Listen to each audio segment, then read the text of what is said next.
काँग्रेस नेते हिदायत पटेल यांचा मृत्यू। चाकू हल्ल्यामध्ये हिदायत पटेल गंभीर जखमी झाले होते। उपचारादरम्यान आज पहाटे त्यांची प्राणज्योत मालवली।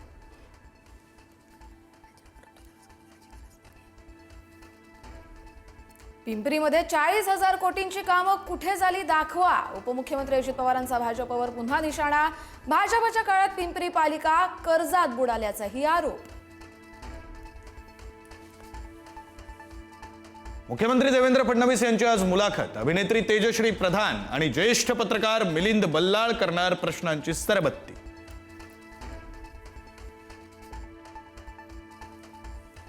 तर काही लोकांना मिरची लागते है, अब तुमको मिर्ची लगी तो मैं क्या करूं। बिनविरोध निवडून येण्यावर टीका करणाऱ्या विरोधकांना मुख्यमंत्री देवेंद्र फडणवीस यांचा खोचक टोला।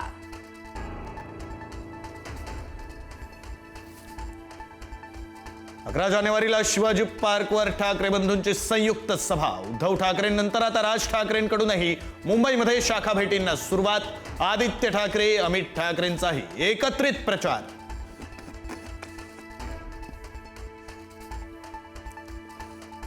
तुतारी आणि घड्याळ आता एकत्र झालं गेलं, गंगेला मिळालं। दोन्ही राष्ट्रवादी एकत्र येण्याबाबत अजित पवारांचं मोठं विधान।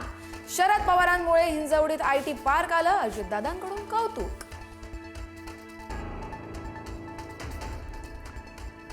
आम्ही पानं पलटली तर अजित पवारांना बोलता येणार नाही। 70,000 कोटींच्या सुनावणीचा निकाल अजून लागला नाही। बावनकुळेंचा अजित पवारांवर वार।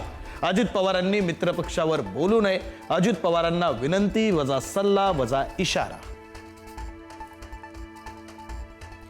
महापालिका निवडणुकीसाठी अजित पवारांच्या राष्ट्रवादीचा जाहीरनामा प्रसिद्ध केला जाणार। अजित पवारांचा ठाण्यात उमेदवार आणि पदाधिकारी मार्गदर्शन मेळावा।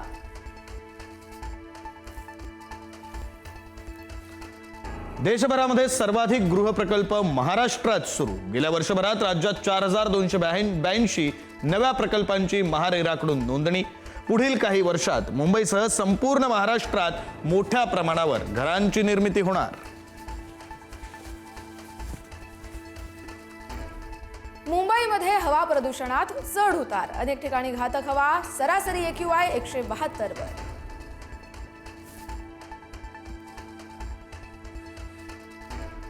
भुयारी मेट्रोमध्ये नेटवर्कची प्रतीक्षा। मेट्रो 3 भुयारी मार्गिकेच्या नव्या स्थानकावर नेटवर्क उपलब्ध नाही। जास्त शुल्काची आकारणी केली जात असल्याचं कारण सांगत कंपन्यांची माघार।